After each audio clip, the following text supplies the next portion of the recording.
Hello বন্ধুরা, যদি আপনি কখনো অন্ধকারের নির্জন রাস্তা দিয়ে যান আর আপনার পিছন থেকে কেউ ডাকে অথবা আপনার সাথে সাথে কেউ হাঁটছে বলে মনে হয়, আপনার মনে হচ্ছে ওখানে আপনি ছাড়া দ্বিতীয় কেউ উপস্থিত আছে, তখন আপনি কি করবেন? ইসলামিক বিশেষজ্ঞদের মতে যদি এমন পরিস্থিতিতে পড়ে যান তাহলে কখনো ঘাড় ফিরিয়ে পিছনে তাকাবেন না। যদি তাকাতেই হয় তাহলে পুরো শরীর ঘুরিয়ে তাকাবেন, আর সম্ভব হলে তাকাবেনই না। কারণ ঘাড় ফিরিয়ে তাকানোর ফলে অনেক মানুষের স্ট্রোক করে। এর কারণ হচ্ছে সে আতঙ্কিত হয়ে যায়, তার মনে হয় যেন কেউ পিছন থেকে এসে তাকে থাবা মারল। এগুলো হচ্ছে সাধারণত বদজিনের আসর। এই পরিস্থিতিতে কখনো ঘাড় ঘুরিয়ে তাকাবেন না। এই সময় আউযুবিল্লাহ বিসমিল্লাহ সহিত একবার আয়াতুল কুরসি পড়ে নেবেন।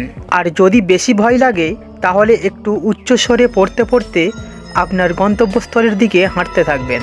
এমনকি রাতের বেলা গাছের উপর কোনো অস্তিত্বের উপস্থিতি লক্ষ্য করলে আপনার যদি মনে হয় গাছের উপর কিছু একটা বসে বা দাঁড়িয়ে আছে, তখন দ্বিতীয়বার আর সেদিকে তাকাবেন না। তখন মাটির দিকে তাকিয়ে আয়াতুল কুরসি পড়তে পড়তে নিজের গন্তব্য অনুযায়ী হাঁটতে থাকবেন।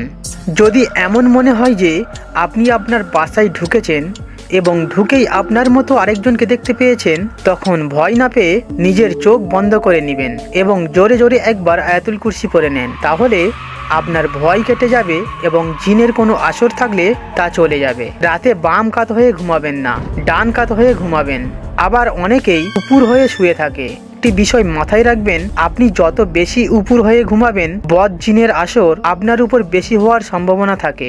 কারণ এগুলো দুষ্ট জিনেরা পছন্দ করে এবং আল্লাহ তাআলা এগুলো অপছন্দ করে। ঘুমের সময় এমনও মনে হয় কেউ একজন উপর থেকে চেপে ধরেছে, আবার এমনও মনে হয় কেউ আপনার পা ধরে টানছে। আসলে এগুলো অনেক সময় ঘুমন্ত অবস্থায় আমাদের উপর দুষ্ট জিনেরা এসে আসর করে। যদি কখনো এমন হয় তাহলে আল্লাহু আকবার বলে একটা চিৎকার করবেন, তারপর দোয়াই ইউনুস পড়বেন, আয়াতুল কুরসি পড়বেন, সূরা নাস এবং ফালাক পড়বেন। এছাড়াও পড়বেন লা ইলাহা ইল্লা আনতা সুবহানাকা ইন্নী কুনতুম মিনাজ জালিমিন।